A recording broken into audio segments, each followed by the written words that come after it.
Selamat sore kepada semua sahabat-sahabat Lopom Gracia dimanapun berada.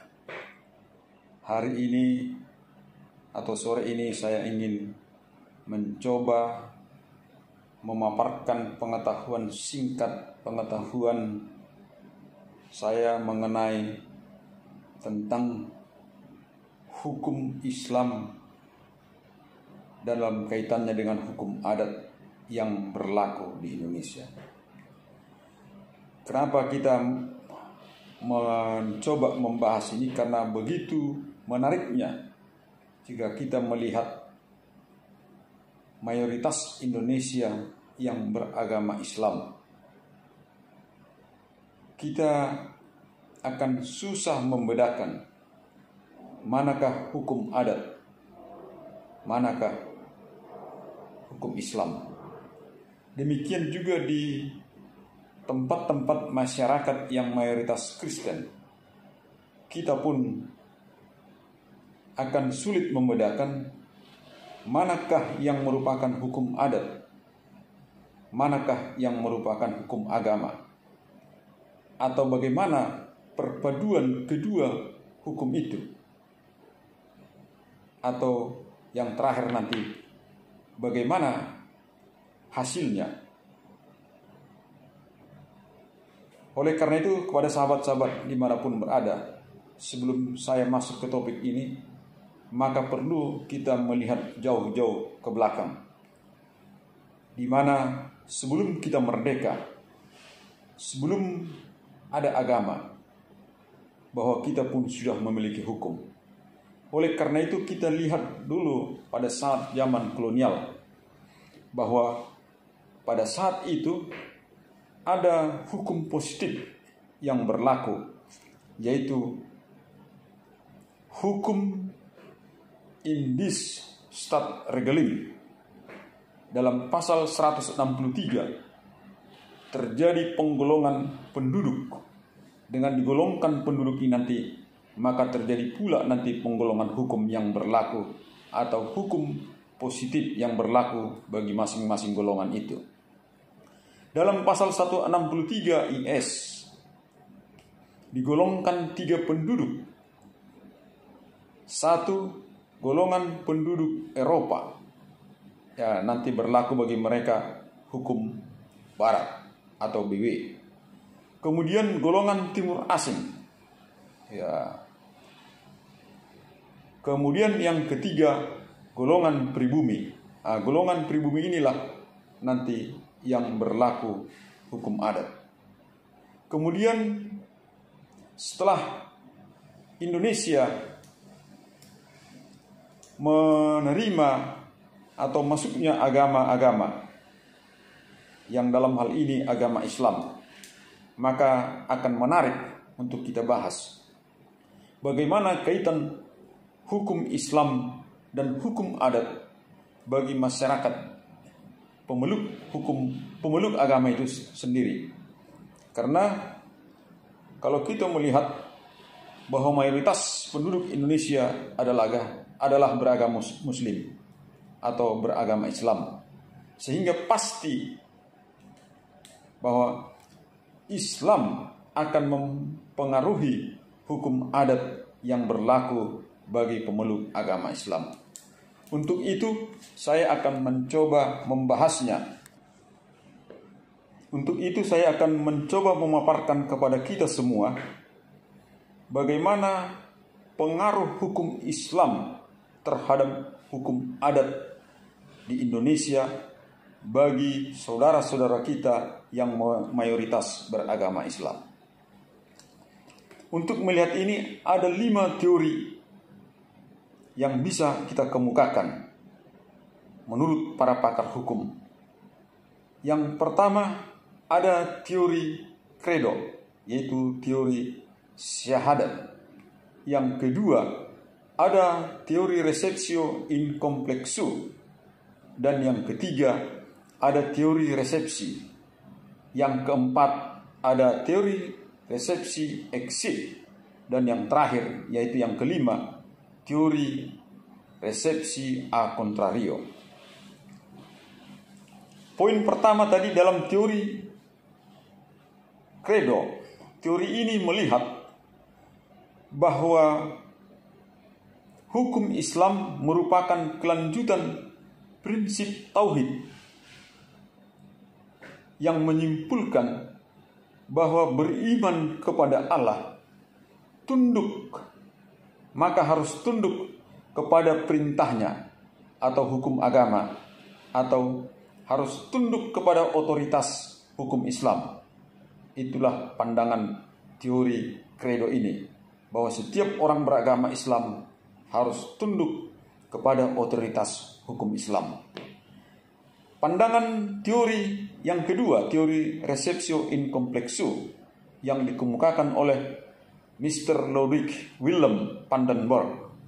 Dalam pandangan ini, bahwa bagi orang Islam maka berlaku penuh hukum Islam, walaupun pelaksanaannya nanti katanya bisa ada penyimpangan-penyimpangan. Hukum ini sudah berlaku sejak zaman POC, atas antara lain bisa kita lihat dalam berbagai aturan-aturan berupa kompendium praeser, yaitu kompendium atau kumpulan peraturan-peraturan perkawinan atau kitab hukum perkawinan di zaman POC. Kemudian ada Sir Bones der Permans Japanes yang dibuat atas usul Residen Cirebon pada tahun 1757. Dan yang ketiga kita bisa lihat di Kompendium Semarang.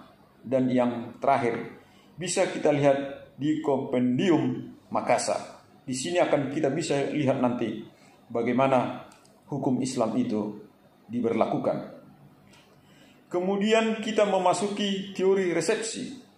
Teori ini memandang atau melihat bahwa rakyat pribumi pada dasarnya memberlakukan hukum adat identik dengan hukum Islam yang diterima oleh masyarakat sebagai hukum adat. Jadi masyarakat adat yang beragama Islam identik hukumnya dengan hukum Islam. Itulah dalam pandangan yang ketiga ini. Kemudian pandangan yang keempat menurut teori resepsi exit yang dikemukakan oleh Profesor Hajairin dapat kita lihat di dalam Undang-Undang Dasar 1945 yang menyatakan bahwa semua peraturan perundang-undangan sejaman Hindia Belanda berdasarkan teori ini tidak berlaku lagi. Hukum Belanda itu otomatis exit, keluar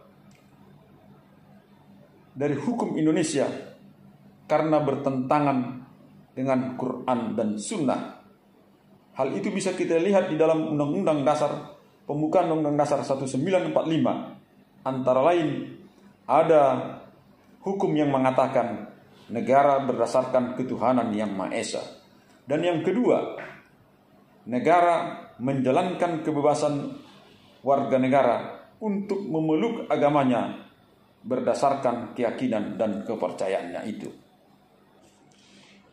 Kemudian teori yang terakhir, yaitu teori yang kelima, teori contrario, yang juga dikemukakan oleh Profesor Hajairin, yang dikembangkan oleh Sayyidi Talib.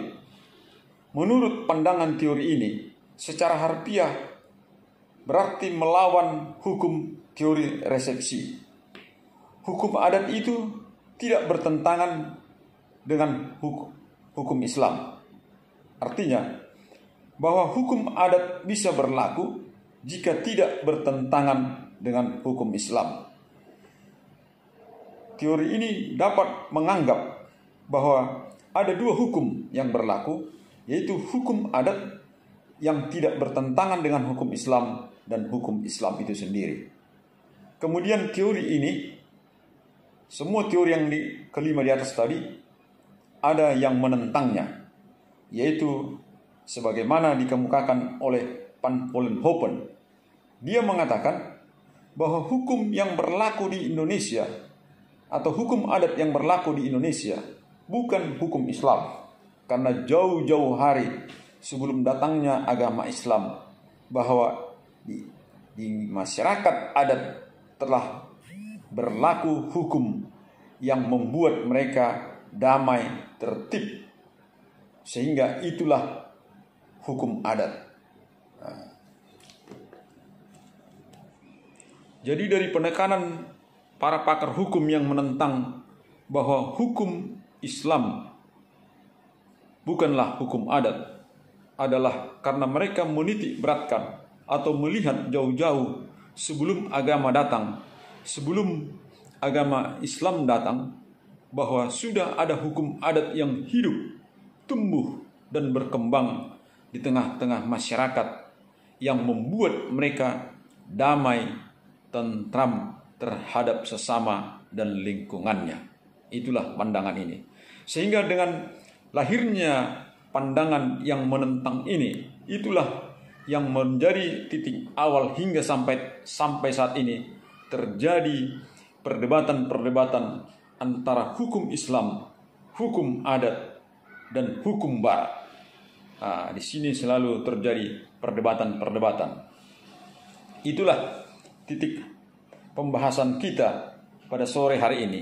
Dan menurut saya pun, jika kita lihat dalam masyarakat Tapanuli Utara, jauh-jauh hari sebelum agama Nasrani atau agama Kristen datang ke Tanah Batak yang dibawakan oleh Nansen, bahwa jauh-jauh sebelumnya telah hidup satu hukum adat di tengah-tengah masyarakat, yang mana bisa kita lihat dari hukum Dalihan Natul.